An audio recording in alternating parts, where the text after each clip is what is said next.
খ্রিস্টান missionary secretary general মহিলা তার কাছে যে স্বীকারোক্তি দিয়ে আসো ক্ষমতা যাইতে বলে ইস্তাম্বুল রাষ্ট্র চালাবে না, পৌঁছলে তো আইন যাবে। এই জন্য ইসলামের মহাত্মা মুসলমান না আমেরিকা না আমেরিকা আমি বাসবে মদিনা কর খুদায়া।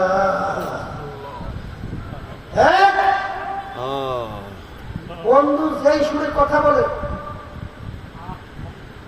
আশেক প্রেমিক সেই সুরে কথা বলার চেষ্টা করে,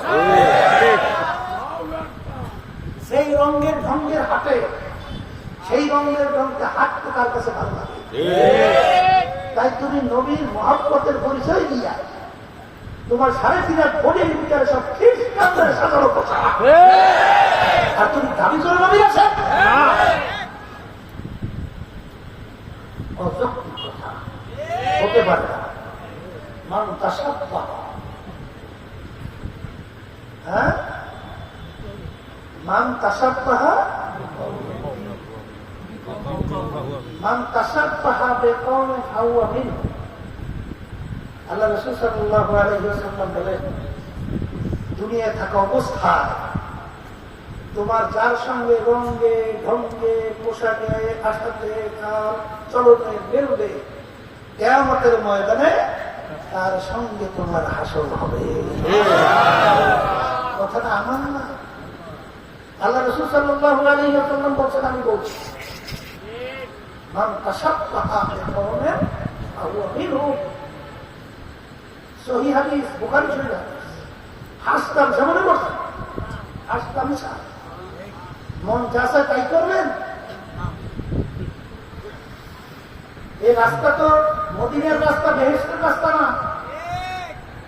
এই জন্য আমার বসানদেরকে বলতেছি, পর্দাদের মামুনদেরকে বলতে শুনেন, বর্তমানে এক শ্রেণী আমার বসানরা আছে, পর্দাদের মামুনের আছে, খরচের খবর নাই, অজিবের খবর নাই, সুন্নাত না, এরকম বিষয় নিয়ে সমাজের ভিতরে মুসলমানদের ভিতরে ডিভাইডেড তৈরি করে। সম্পূর্ণ ইহুদি আছে, খ্রিস্টানদের একটা পরিকল্পিত চক্রান্ত। একটা সমাজের মধ্যে যখন নাকি মিলাদ পড়ে, দুরূদ শরীফ পড়ে, কেরা দাঁড়াইছে কেরা দাঁড়ায় না, এইটা নিয়ে ঝগড়া করে। আচ্ছা, আছে না সমাজে হয় না? হয় না? হ্যাঁ, এক শ্রেণী এরকম পালাবাড়ি করে, যারা দাঁড়ায় না মোনাজার মুসলমানই না। আছে না?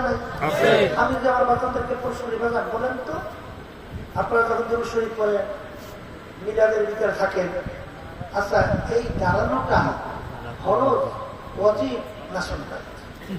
একটাও না। বলবেন হুজুর একটাও না, ফরজও না, ওয়াজিবও না, সুন্নাতও না। আচ্ছা, তাহলে তিনি এত বাড়াবাড়ি করেন, এটা না করে মুসলমানই থাকবে না? তবে একটা কথা আছে, আমাদের এই তরিকার মুরব্বিয়া কেউ দাঁড়াইতেন, কেউ দাঁড়াইতেন না। কথাটা বলতেন না? বলতেন আমাদের এই তরিকার মুরব্বী রশিদ আহমদ গান্ধী রহমতুল্লাহ, যাকে জমানা আবু হানিফা বলা হয়,